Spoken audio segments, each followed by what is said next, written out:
चुनावी घमासान के लिए किस तरह से मैदान को तैयार किया गया है। जी हां, चुनावी घमासान का कहीं ना कहीं चुनावी शोर आज पूरी तरह से थम जाएगा, क्योंकि आज कहीं ना कहीं जो पार्टियां हैं वो अपनी तैयारियों को धार देने में जुटी हुई हैं और आज अंतिम दिन है चुनावी प्रचार का। ऐसे में बीजेपी प्रत्याशियों के लिए वोट मांगने के लिए लगातार धुआंधार प्रचार करते हुए नजर आए बीजेपी के तमाम दिग्गज। सपा सुप्रीमो अखिलेश यादव ने भी जमकर वोट बैंक को मजबूत करने के लिए तैयारियां की हैं। बसपा अध्यक्ष भी चुनावी प्रचार में जुटी हुई नजर आई। बसपा प्रत्याशियों के लिए वोट अपील की। 9 विधानसभा सीटों पर यूपी में उपचुनाव होना है और ऐसे में 20 नवंबर को सीटों पर उपचुनाव होगा। 23 नवंबर को चुनाव का रिजल्ट आ जाएगा और ऐसे में यूपी में उपचुनाव का प्रचार जो है वो थम जाएगा। आज आखिरी दौर में सीएम योगी आदित्यनाथ धुआंधार प्रचार करते हुए नजर आए। बीजेपी प्रत्याशियों के लिए उन्होंने वोट अपील की और उनके साथ ही सपा सुप्रीमो अखिलेश यादव भी कई रैलियों में जुटे हुए नजर आए। अलग अलग विधानसभा क्षेत्रों में उन्होंने भी वोट अपील की। सपा प्रत्याशियों के समर्थन में बसपा अध्यक्ष मायावती का प्रचार भी जोरों शोरों पर देखने को मिला और उन्होंने भी बसपा प्रत्याशियों के लिए वोट अपसान के लिए किस तरह से चुनावी मैदान को तैयार किया गया है इसको लेकर चर्चा भी कर लेते हैं। चर्चा करने के लिए अलग अलग जिलों से अलग अलग सहयोगी भी हमारे साथ जुड़े हुए हैं। आपको बता दें कि अलीगढ़ से हमारे साथ विक्रांत प्रताप और साथ ही कानपुर से हमारे साथ दीपक जुड़े हुए हैं। प्रयागराज से हमारे साथ जुड़ चुके हैं राघवेंद्र मिश्रा। तो सबसे पहले राघवेंद्र, आपके पास आते हुए, देखिए फूलपुर की जो सीट है वो कहीं ना कहीं साख का सवाल बनी हुई है सभी पार्टियों के लिए। ऐसे में इस हॉट सीट को फतेह करने के लिए तमाम पार्टियों की तैयारियों को लेकर क्या कुछ कहना चाहेगी राघवेंद्र?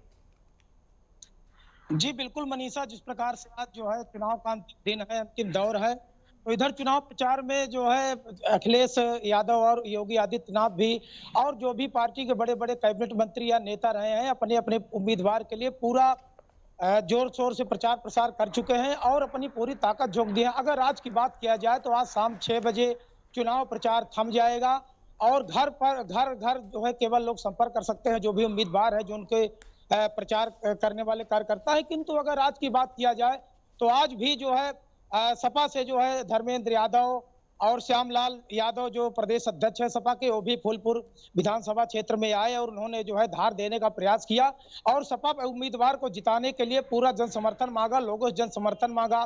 धर्मेंद्र यादव ने जनसभा को भी संबोधित किया। किंतु जो है अगर भाजपा की बात किया जाए तो भाजपा के योगी आदित्यनाथ जो है कल आए थे, उनका दौरा था यहाँ पर। उन्होंने भी जो है पूरा जोर शोर से जो है विकास के मुद्दों को लेकर, गुंडा राज को लेकर, महिला सशक्तिकरण को लेकर, कई मुद्दों को लेकर सपा को घेरा था और जो है उन्होंने भी जो है फूलपुर सीट को जिताने के लिए मतदाताओं से अपील की थी। और आज भी अंतिम दिन भी केशव प्रसाद मौर्य जो सूबे के डिप्टी सीएम है, उन्होंने भी भाजपा प्रत्याशी दीपक पटेल के लिए जोर शोर से वोट मांगा। उन्होंने भी एक जनसभा को संबोधित किया। तो अभी शाम 6 बजे तक पूरी पार्टियां लगी हुई है। हालांकि यहाँ पर 12 उम्मीदवार हैं, 12 प्रत्याशी हैं फूलपुर विधानसभा क्षेत्र से, किंतु 2 ही दलों में सीधा मुकाबला और टक्कर देखने को मिल रहा है। समाजवादी पार्टी और भाजपा के बीच ही सीधा मुकाबला है। तो दोनों पार्टियां दमखम से लगी हुई है, पूरी जो जोर शोर से लगी हुई है कि अपने अपने प्रत्याशी को जिताया जा सके, क्योंकि फूलपुर की सीट बहुत ही महत्वपूर्ण है। योगी आदित्यनाथ 2 बार यहाँ पर एक हफ्ते के अंदर दौरा कर चुके हैं। अखिलेश यादव का भी यहाँ पर दौरा हो चुका है, जनसभा को संबोधित कर चुके हैं। उन्होंने भी विकास की नाकामी को लेकर योगी सरकार को घेरने का प्रयास किया है और जो ध्रुवीकरण का माहौल जो है योगी सरकार जो बना रही है, बटेंगे या कटेंगे के जो भी नारे, जो स्लोगन जो है भाजपा की तरफ से दिए गए, योगी सरकार की तरफ से दिए गए, उसको भी लेकर सपा ने जो है पूरी तरह से अखिलेश यादव ने योगी सरकार को घेरा था कि जुड़ेंगे तो जीतेंगे, ये भी उनका नारा है। तो एक प्रकार से इधर जो चुनाव में जो रैलियां हुई, एक वाक युद्ध हुआ सपा और बीएसपी के बीच, एक शब्दों का बाण चला एक दूसरे पर। तो 20 तारीख को यहाँ पर चुनाव होने हैं, परसों मत पड़ने हैं सुबह 7 बजे से लेकर शाम 6 बजे तक। इन जो है उम्मीदवारों का, जो भी उम्मीदवार 12 प्रत्याशी हैं, किंतु जो सीधा मुकाबला सपा बीजेपी के बीच है, इनका भविष्य जो है ईवीएम में कैद हो जाएगा। और ये भी दर्शकों को अपने बता दें, नेटवर्क के दर्शकों को, कि फूलपुर विधानसभा सीट जो है बहुत ही हाई प्रोफाइल सीट बन चुकी है। यहाँ पर 4,07,000 के ऊपर मतदाता है, जिसमें 2,23,000 पर जो है पुरुष मतदाता है। और जैसा कि लगातार हम आपको बता रहे हैं कि यूपी में उपचुनाव का आज चुनावी प्रचार का शोर पूरी तरह से थम जाएगा और ऐसे में तमाम पार्टियों ने कोई कोर कसर नहीं छोड़ी है इन सीटों को फतेह करने के लिए। लगातार सहयोगी भी हमारे साथ बने हुए हैं। अलीगढ़ से विक्रांत प्रताप का रुख करना चाहेंगे। तो विक्रांत, खैर सीट पर सियासी समीकरण क्या कुछ कहते हुए, इस सीट को फतेह करने के लिए पार्टियों की क्या कुछ तैयारी, और देखिए आखिरी दौर है आज चुनावी प्रचार का, किस तरह से अभी तैयारियां पार्टियों की देखने को मिल रही हैं? जी मनीषा जी, खैर सीट की बात की जाए तो खैर सीट भारतीय जनता पार्टी के लिए एक प्रतिष्ठापूर्ण सीट बन चुकी है। क्योंकि हम बात करें खैर सीट की तो खैर सीट पर लगातार भारतीय जनता पार्टी के प्रत्याशी 2017 और 2022 में यहां से चुने गए हैं और फिर पार्टी ने उन्हें यहां से जो है हाथरस से उन्हें सांसद का टिकट दिया और अब वो हाथरस के सांसद बन गए, इसलिए ये खैर सीट खाली हुई। और यहाँ पर बात की जाए तो लगातार मुख्यमंत्री योगी आदित्यनाथ जी सभा कर चुके हैं, उनकी 3 सभा यहाँ लगातार हो चुकी है। वहीं बात की जाए समाजवादी पार्टी की, समाजवादी पार्टी के अखिलेश यादव भी यहाँ पर एक जनसभा कर चुके हैं और सभी पार्टियां अपने अपने ताकत झोंके पड़ी हैं। वही बात की जाए, आज लास्ट दिन है चुनाव प्रचार प्रसार का, इसलिए सभी पार्टियों ने अपनी ताकत झोंक रखी है और वही आज पार्टियों द्वारा अपना रोड शो किया जा रहा है, जिसमें काफी संख्या में जो है गाड़ियां हैं, घोड़े हैं, वो अपनी गाड़ियों को लेकर अपना ताकत दिखा रहे, प्रदर्शन कर रहे हैं। वही बात की जाए तो खैर विधानसभा के इसे जाट लैंड बोला जाता है, यहाँ पर जो है 1.25 लाख के समथिंग जाट मतदाता हैं। जाट मतदाताओं के ऊपर ही यहाँ पर पूरा चुनाव निर्भर करता है। वही भारतीय जनता पार्टी ने यहाँ से भारतीय जनता पार्टी ने सुरेंद्र दिलेर, जो हाथरस सांसद राजवीर दिलेर के पुत्र है और उनके पिताजी इसी चुनाव लोकसभा चुनाव के दौरान एक्सपायर हो गए थे, उनको यहाँ से प्रत्याशी बनाया है। वहीं बात की जाए समाजवादी पार्टी गठबंधन की, समाजवादी पार्टी गठबंधन ने यहाँ पर पूर्व जिला पंचायत अध्यक्ष रहे तेजवीर सिंह गुड्डू की पुत्रवधू डॉक्टर चारू कैन को अपना प्रत्याशी बनाया है।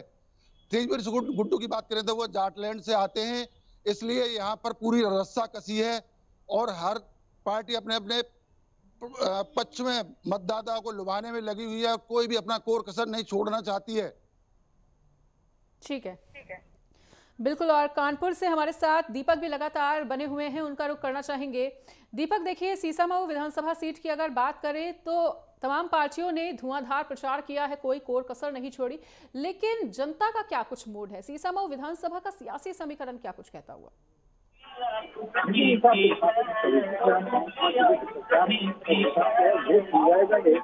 कानपुर विधानसभा की अगर बात करें तो जब से चुनाव की तारीखों का ऐलान हुआ था तब से जो पार्टियां हो, चाहे समाजवादी पार्टी हो या बीजेपी की पार्टी हो, उनके जो नेता सीनियर नेता है वो लगातार कानपुर का दौरा करते हुए नजर आए, जनता से बातचीत करते हुए नजर आए। जो कार्यकर्ता है उनसे भी बातचीत की और साफ तौर से ये कहा कि जिस तरीके से बीजेपी सरकार ने पूर्व विधायक यानी समाजवादी पार्टी के जो पूर्व विधायक इरफान सोलंकी उनको फंसाकर उनको जेल कराई गई और सजा 7 साल की आला इलाहाबाद हाईकोर्ट ने उनको कुछ राहत दे दी थी। और आज जब आखिरी दौर है चुनाव प्रचार का तो सुरेश अवस्थी जो बीजेपी से प्रत्याशी है उनके समर्थन में जो है गोरखपुर के सांसद रवि किशन वो जो है रोड शो करने पहुंचे थे और देखा गया था कि भारी संख्या में भीड़ उमड़ के सामने निकल के आई थी। वहीं समाजवादी पार्टी की जो प्रत्याशी है नसीम सोलंकी यानी पूर्व विधायक की पत्नी इरफान सोलंकी की पत्नी को बीजेपी समाजवादी पार्टी ने टिकट दिया था, उनके जो है समर्थन में आज मैनपुरी की सांसद डिंपल यादव रोड शो करने पहुंची और भारी संख्या में देखा गया कि जो है जनसैलाब डिंपल यादव के रोड शो में देखा गया। और कहीं ना कहीं समाजवादी पार्टी का ये दावा है कि इस बार भी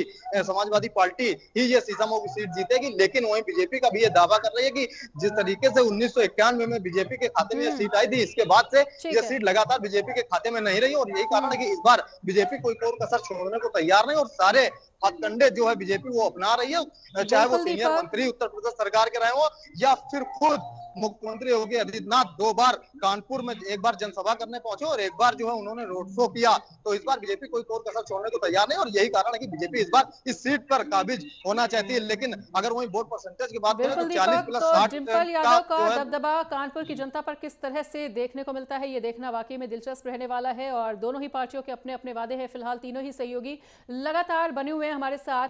और एक बार फिर से राघवेंद्र आपके पास आते हुए, देखिए फूलपुर में चुनावी पार्टियों को लेकर किस तरह की तैयारियां हैं, इसका तो आपने जिक्र किया ही, और ये भी आपसे जानना चाहेंगे कि मुद्दे क्या क्या हैं और जनता पर कौन कौन से मुद्दे हावी नजर आ रहे हैं, जनता की आवाज क्या कुछ बुलंद करती हुई, कौन कौन से मुद्दों को उठाती हुई।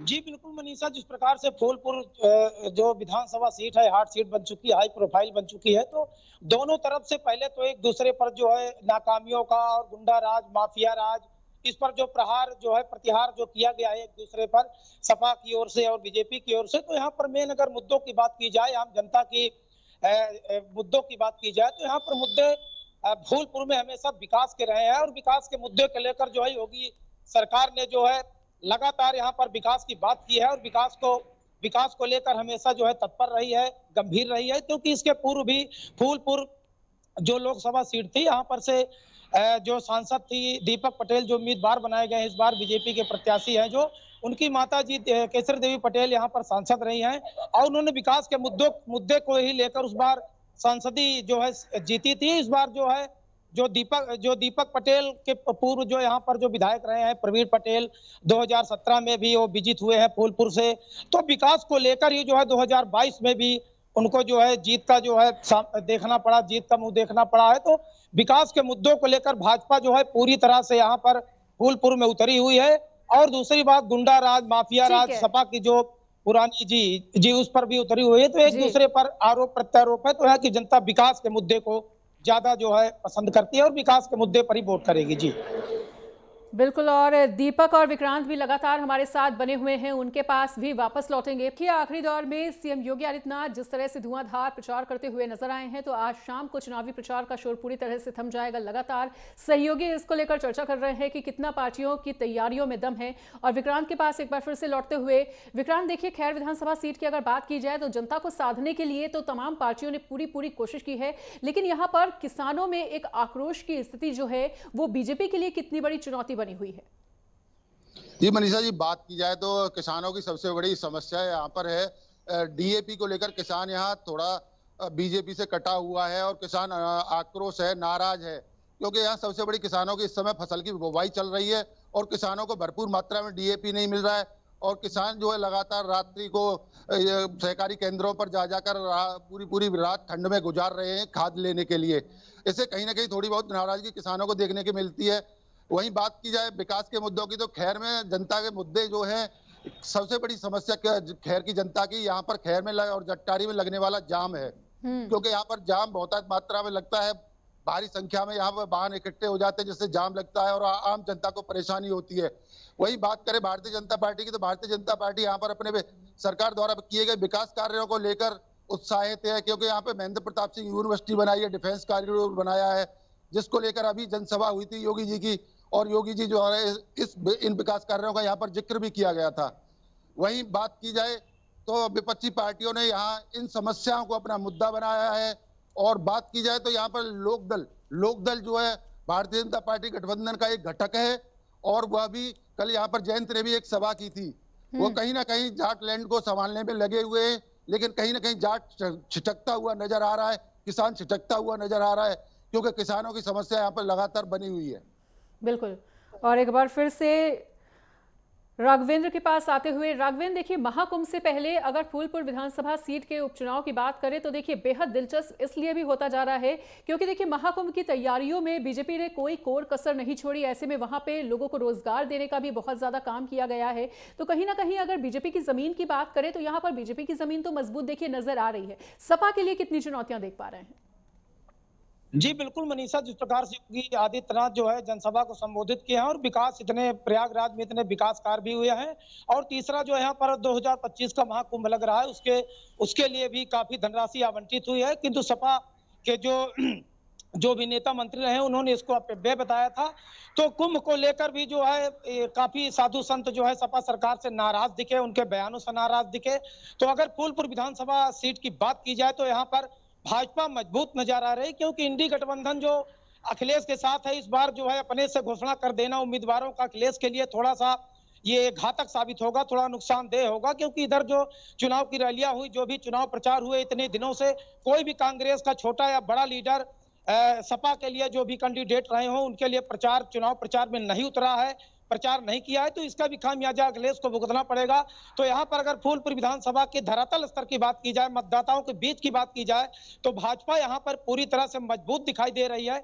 वहीं पर अगर सपा की बात की जाए तो पीडीए का जो उनका एक सूत्र है, एक प्रकार से जो नारा है कि जो पीडीए, अगर पीडीए को साध लेंगे, पिछड़ा, अल्पसंख्यक और दलित को अगर इकट्ठा कर लेंगे, तो यहाँ पर जो जातीय समीकरण के हिसाब से जिस प्रकार से उम्मीदवार यहाँ उतारा गया है अखिलेश यादव की तरफ से कि यहाँ पर मुस्तफा सिद्दीकी जो एक माने जाने चेहरे थे, उनको जो है मुस्लिम मतलब उम्मीदवार है, उनको उतारा गया है, क्योंकि मुस्लिमों की संख्या भी यहाँ पर 65,000 है, यादवों की संख्या भी ज्यादा है। राघवेंद्र, बिल्कुल। जी